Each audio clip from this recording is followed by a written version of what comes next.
Hi there. Thank you very much for playing The Beginner's Guide. My name is Davey Reedon. I wrote The Stanley Parable, and while that game tells a pretty absurd story, today I'm going to tell you about a series of events that happened between 2008 and 2011. We're going to look at the games made by a friend of mine named Coda. Now, these games mean a lot to me. I met Coda in early 2009 at a time when I was really struggling with some personal stuff, and his work pointed me in a very powerful direction. I found it to be a good reference point for the kinds of creative works that I wanted to make. So just to start you off, this is, I think, the first game he ever made. It's a level for Counter-Strike. You can walk around here, by the way. And mostly it's just Coda learning the basics of building a 3D environment. But what I like is that even though he starts from the simple aesthetic of a desert town, he then scatters these colorful abstract blobs and impossible floating crates around the level. And of course, it destroys the illusion that this actually is a desert town, and instead this level becomes a kind of calling card from its creator. It's like a reminder that this video game was constructed by a real person. And it kind of makes you wonder, what was going through his head as he was building this? This is what I like about all of Coda's games. I mean, not that they're all fascinating as games, but that they are all going to give us access to their creator. I want us to see past the games themselves. I want to get to know who this human being really is. And that's exactly what we're going to do here. So, it's 2008, Coda starts making these games, and he never releases any of them. He doesn't put them onto the internet, he just makes them and then immediately abandons them, and they sit on his computer forever. And I think he really understood this image of himself as a recluse. At one point, he jokingly renamed his computer's recycling bin to Important Games Folder. So, this was just how he worked. He tended to crank them out one after the other without even really pausing to try to understand what he had just made, until suddenly one day, he just stopped. In 2011, that was it. He made his last game, and then he hasn't made another one since. And that's why I've taken this opportunity to gather all of his work together, is because I find his games powerful and interesting, and I'd like this collection to reach him, to maybe encourage him to start creating again. And if the people like you who play this also happen to find his work interesting, then I'm sure it'll just send that much stronger of a message of encouragement to Coda. So thanks for joining me on this. If you have a particular interpretation that I haven't mentioned here, or if you just need to get in touch, you can email me at daveywreden@gmail.com. Okay, that's about it for introduction. Let's take a look at Coda's first proper game. As each game is loading, I'll show you the date that it was completed. This first one was made in November 2008.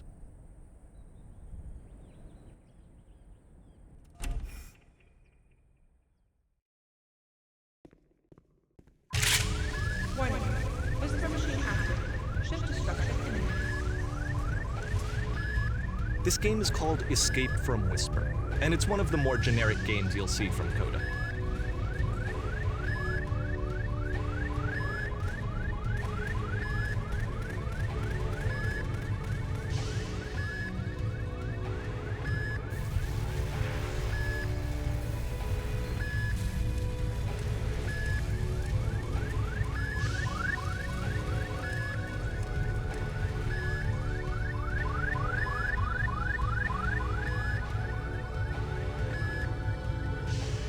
Security call breached. Hostile alien life forms inbound. It kinda looks like this game was abandoned mid-development. For instance, you have this gun, which you'd think would indicate that there are supposed to be monsters or enemies somewhere, but then clearly there are no enemies anywhere. You can't even reload the gun when you run out of bullets. But ultimately we don't really know. Maybe Coda thought that actually it was complete the way that it is. And I think that we should talk about his games for what they are, rather than for what they're not. Enemy force neutralized. Begin ship evacuation.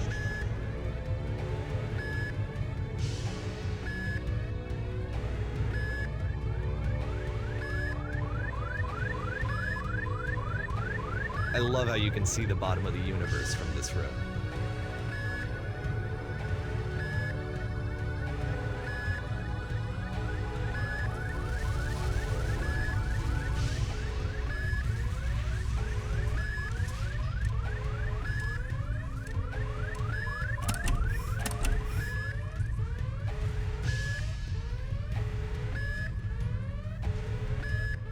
Apparently, this space station has a labyrinth on it. Sure, I don't know. There's really no reason for it that I've ever been able to discern, so in the interest of time, I'm just gonna skip you on past it.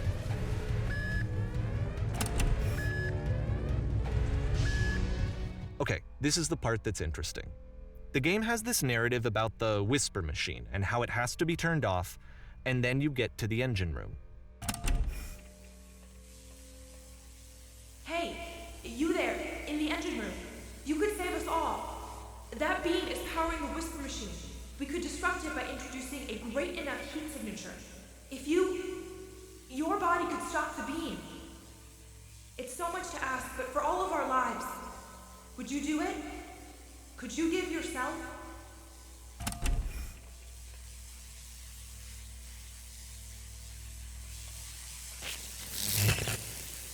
Let me pause here for a second. What you just experienced, stepping into the beam and then dying, is probably what Coda had initially intended when he was developing this level. But when he first compiles and plays it, something goes wrong. There's a bug somewhere, and this is what happens instead.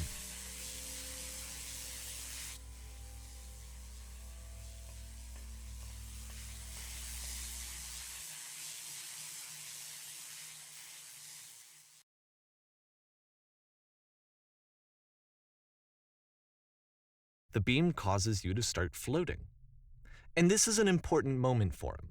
Because yes, this is technically a glitch, but Coda identifies something human about it, like how small it makes you feel in the face of this larger chaotic system.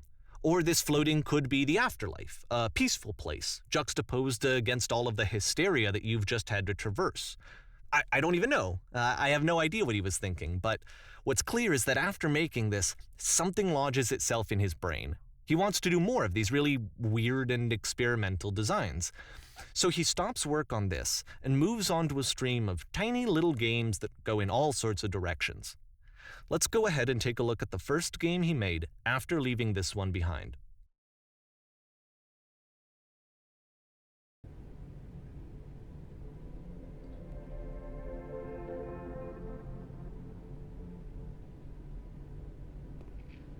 Yep, in this game you can only walk backwards.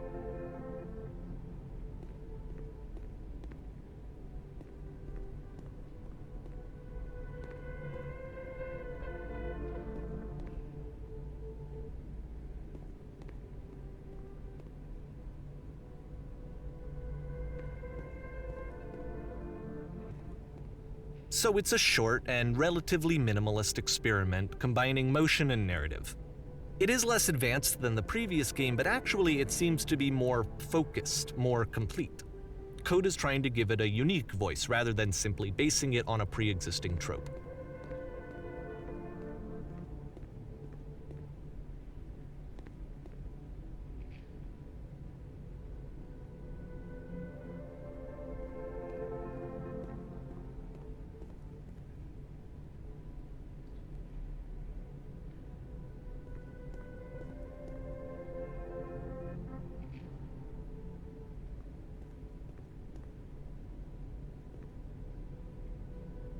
It's a short little thought, it says what it wants to say, and then it ends. Didn't need anything more than that. Which to me is why it works, because it gets out quick. Okay, next one.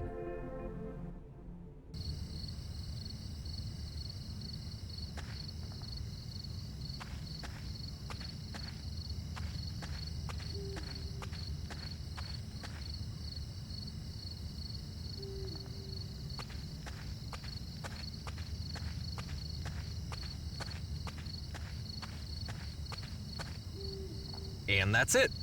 Okay, the meaning of this game won't be clear just yet.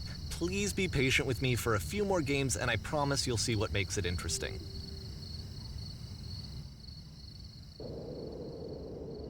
Oftentimes, Coda would put bizarre titles like this one at the start of his games. I wish I'd known him at the time that he was making these early games. He would really only talk to me about his work as he was making it. Once he stopped work on a game, that was it. It was dead to him. And I don't agree with that at all, but what are you gonna do?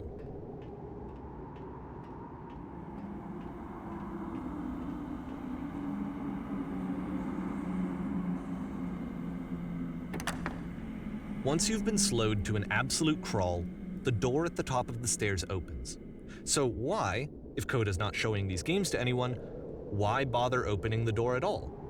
Well, to show you, I'm modifying the game here so that when you press enter, it'll bring you back up to full speed so you can enter the door for yourself.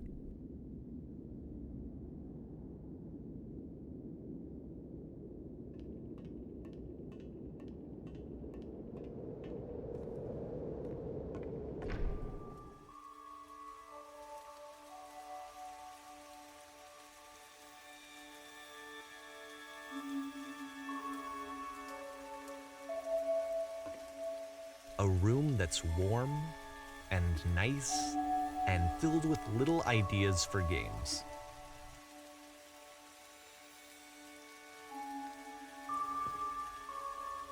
Coda would often tell me that he didn't mind if people thought of him as cold or distant. He said that he knew that he was actually a vibrant and compassionate person, but that it takes time to really see that. It can be a very slow climb to get there.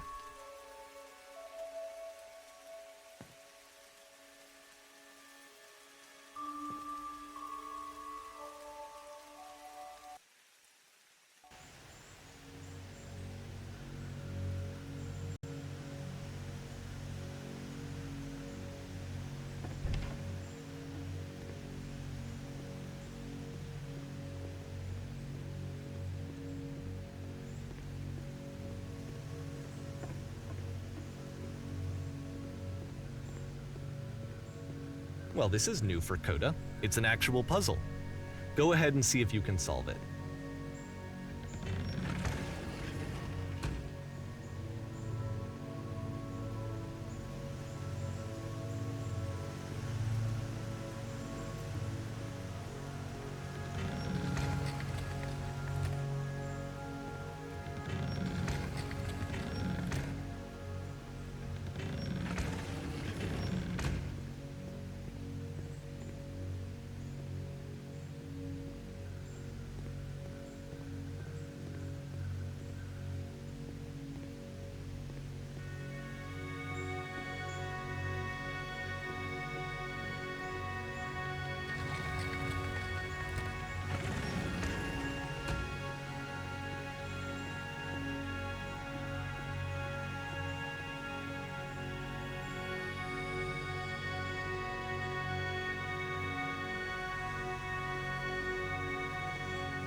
All right, let me just walk you through it. You're gonna hit the switch on the outside to open the door, then hit the same switch and walk through the door before it closes. You'll see a second switch on the inside, which will open the second door.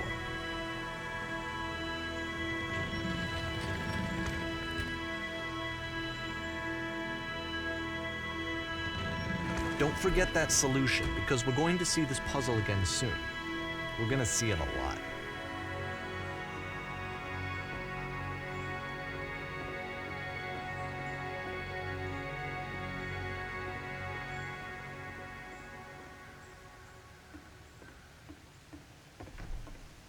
So that seems to be it, right? You walk down a corridor, you solve a puzzle, you get to the end. Simple enough. All right, now I'm going to modify the game again so that when you press enter, it'll remove all of the walls from this room.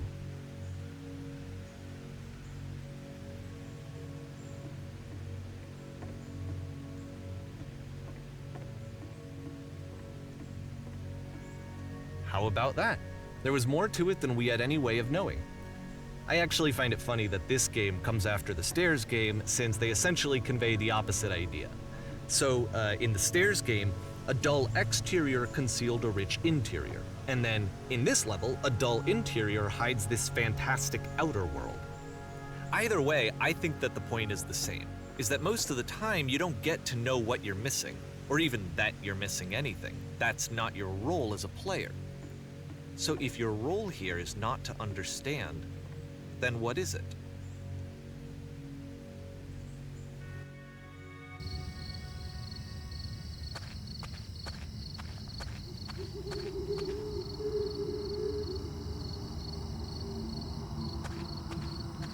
Aha!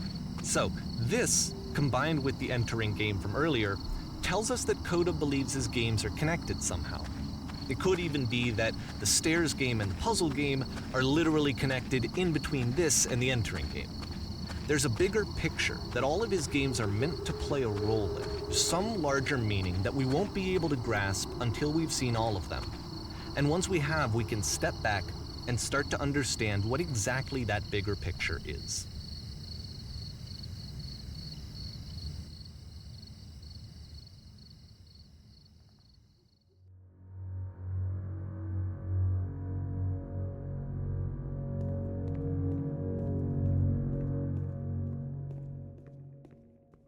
Let's talk about video game development for a second. Every video game runs on what's called an engine, which determines what the game can and cannot do. So in other words, the engine is a set of tools for game development. To make all of these games, Coda is using an engine called Source. Like all engines, Source has certain things that it does well, and it has certain things that it does poorly. One of the things that it does very well is boxy linear corridors.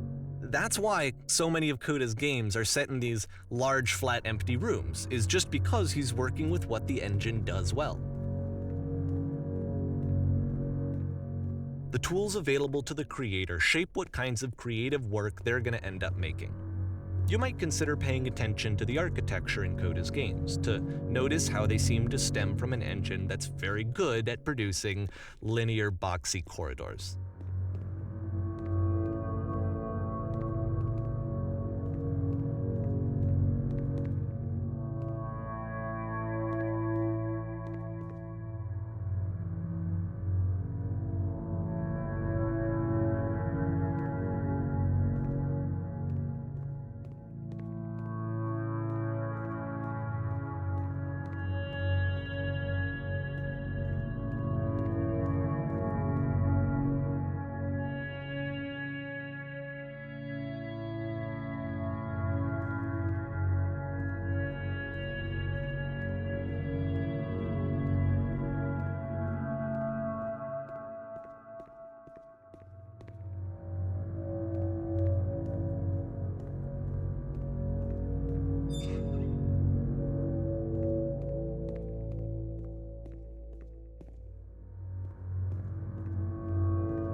This prison, funny enough, in Coda's original design, the doors stayed shut for a full hour before letting you go. If you don't mind, I think we're gonna skip that. This is something that he and I used to argue about a lot. You know, whether a game ought to actually be playable, whether it means anything if no one can get through it. And I would always defend that, you know, all this work goes into the game, why not make it playable and accessible? And so we just got into heated arguments over it, and there was one time that after one of these conversations, he went home, and a day or two later, he sent me a zip file entitled Playable Games that was full of hundreds of individual games, each of which was just an empty box that you walked around in and nothing else. Believe me, I played every single one of those just to find out if there was like a gag hidden somewhere. There wasn't.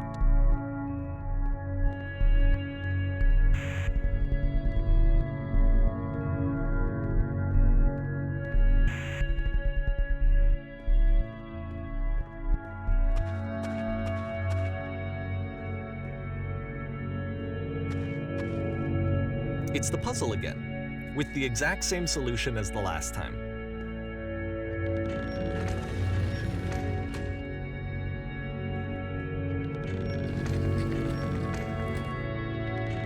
There's still no clear indication of what makes this puzzle so special that Coda is going to return to it over and over. But I promise I'll share with you my interpretation very shortly.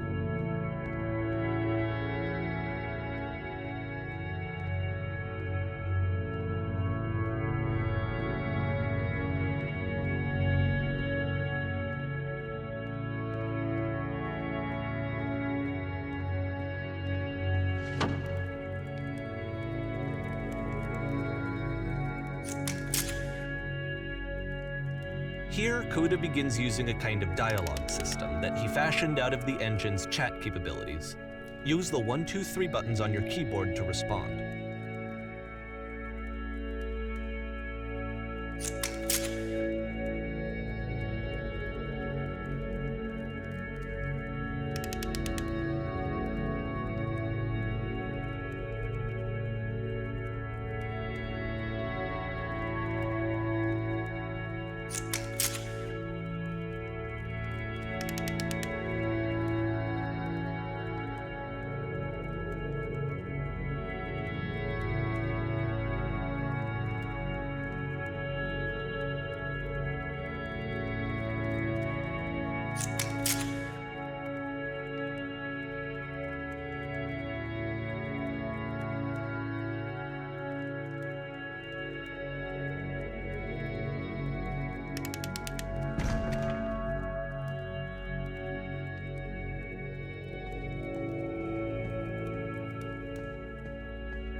And so we make one last descent down to the final floor of the level.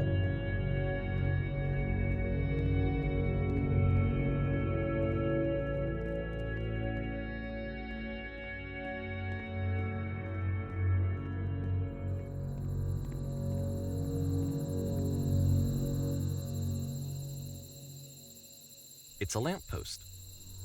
Okay, I can't tell you quite why, but for some reason Coda fixates on this lamppost. It's going to appear at the end of every single one of his games from here on out. I'll tell you what I think. I think that up to this point, he's been making really strange and abstract games with no clear purpose, and maybe you can only float around in that headspace for so long. Because now he wants something to hold on to. He wants a reference point. He wants the work to be leading to something. He wants a destination, which is what this lamppost is. It's a destination. We're going to see it in the work as well. His games are just going to become a lot more cohesive, a lot more fully developed, with more of a clear idea behind them. And as we go, that idea will get clearer and clearer and clearer.